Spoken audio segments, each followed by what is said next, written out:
બનાસકાંઠા અને વાવથરાદ જિલ્લામાં CNG company અને સંચાલકો વચ્ચે વિવિધ મુદ્દે સમાધાન ન થતા અનેક સીએનજી પંપો બંધ। બનાસકાંઠા અને વાવથરાદ જિલ્લામાં આઈઆરએમ કંપની અને સીએનજી પંપના સંચાલકો વચ્ચે અનેક પડતર પ્રશ્નો મુદ્દે બેઠકમાં ઉકેલ ન આવતા આજે બનાસકાંઠા વાવથરાદના 65 સીએનજી પંપ બંધ જોવા મળ્યા હતા, જેના કારણે અનેક સીએનજી રિક્ષા સાથે અનેક સીએનજી વાહનોના ટાયર થંભી જવા પામ્યા છે। સીએનજી રિક્ષા થકી અનેક પરિવાર નિર્ભર છે, જે આજે સીએનજી રિક્ષામાં સીએનજી ન હોવાથી આર્થિક સંકળામણનો અનુભવ કરશે, તો અનેક વાહન ચાલકો પણ સીએનજી ગેસ માટે વલખા મારતા જોવા મળી રહ્યા છે। આ દ્રશ્યો છે ધાનેરા સીએનજી પંપના, કે જ્યાં દરરોજ હજારો વાહન ચાલકો જોવા મળતા હતા, પરંતુ આજે પંપ સુમસાન જોવા મળી રહ્યું છે અને વાહન ચાલકો પણ માંગી રહ્યા છે કે આ પ્રશ્નનો તાત્કાલિક ઉકેલ આવે અને તેમને રેગ્યુલર સીએનજી મળતો થાય।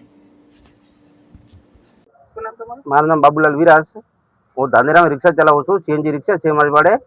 જે આજે સીએનજી વાળાની જે ગેસ કંપની વાળાની બધી હડતાલ છે, એને કારણે મને બહુ મુશ્કેલી પડી છે।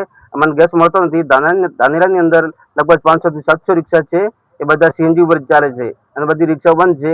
એમાં મને બહુ તકલીફ પડી રહી છે અને જે એમની એસોસિએશન વાળા ગેસના એમનો જે હોય સ્વીકાર કરે માંગને।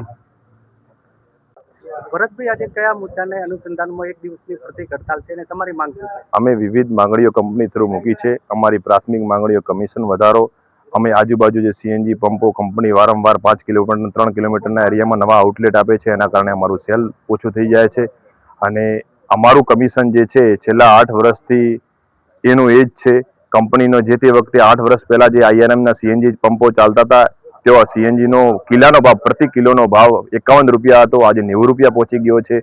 અમારું જે રોકાણ હતું એનું ડબલ થઈ ગયું છે।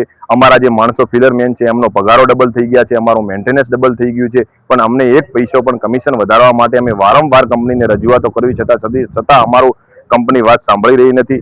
અમારો પુત્ર અને માતા તરીકેનો સંબંધ કંપનીનો છે। કંપની થ્રુ જ અમે કમાવા માટે અમે આ સીએનજી આઉટલેટ ખોલ્યા છે, પણ અમને આજે તકલીફ પડી રહી છે। સીએનજી પંપો ચલાવવામાં અમારા ખર્ચાઓ નીકળે તેમ નથી, એના કારણે અમે આજે કંપનીના બનાસકાંઠા અને વાવથરાદના ટોટલ 65 પંપો છે અને એના ઉપર રોજનું 2 લાખ કિલોનું સેલ છે। એટલે કંપનીને અમે આજે એક દિવસની હડતાલ પાડી અને કંપનીને કહેવા માંગીએ છીએ અને સરકાર સુધી અમારી વાત પહોંચાડવા માંગીએ છીએ કે અમને ઝડપથી અમારી સમસ્યાનું નિરાકરણ આવે, અમારું કમિશનમાં વધારો થાય, અમે અમારું પરિવારનું જે ગુજરાન છે સરળતાથી ચલાવી શકીએ એવી અમને આમાં 5 રૂપિયાની કમાણી થાય એવી અમે ઈચ્છીએ છીએ। અમે સરકારશ્રી અને કંપનીને વિનંતી કરીએ છીએ કે આજના દિવસમાં અમે પણ દુઃખી છીએ, કેમ કે હજારો રિક્ષા ચાલકો પોતાની ગુજરાન, પોતાનું ઘર વ્યવહાર, એક દિવસની કમાઈ રોજનું કમાઈને રોજની ખવડાવતા હોય છે, એમને આજે હાલાકી પડી રહી છે। એમના ધંધા વેપાર રોજગાર બંધ છે। બનાસકાંઠા એ સરહદી વિસ્તાર છે, સરહદી વિસ્તારમાં આવેલો વિસ્તાર છે।